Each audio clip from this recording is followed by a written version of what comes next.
When diplomats last met in Geneva to try and forge a political solution to the Syrian civil war, the U.S. and Russia took the lead. Even as tensions mounted between the two countries, their envoys laid out timetables to be met and security cooperation agreements to be adhered to.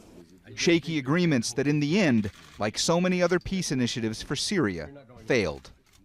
Now Russia, seemingly having given up on working with the U.S., has a new primary partner, Turkey, with whom it is working closely to end the fighting. First came the ceasefire signed in Ankara in December, now the talks in Astana. Russian officials are optimistic. The meeting in the Kazakh capital is a kind of bridge towards the inclusive Geneva negotiations planned by the special envoy to the Secretary-General Stefan de Mistura for the 8th of February. Also on board is Iran. The Syria problem is a very important issue. We are happy about the ceasefire. First, we must maintain the ceasefire. Secondly, the talks in Astana are between the government and the people involved in the ceasefire. Astana talks are the starting point, not the final or only step. We must respect the will of the Syrian people.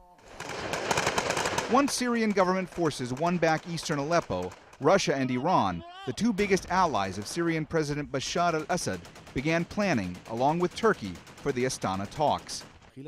It's about talking between the government and the terrorist groups about the ceasefire and to allow those terrorist groups to join the reconciliations, which means giving up your arms and having amnesty from the government.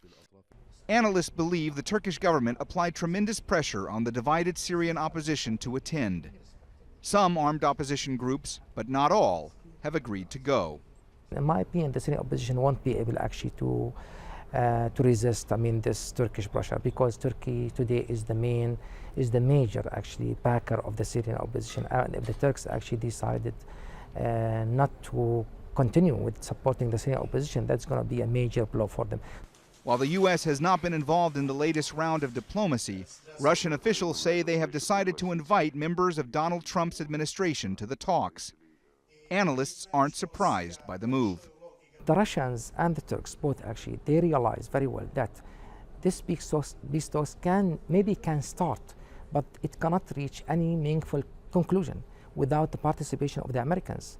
Despite the diplomatic efforts, the reality on the ground in Syria is still a complicated one, with ISIL continuing to fight and so many different agendas at play in a years-long conflict.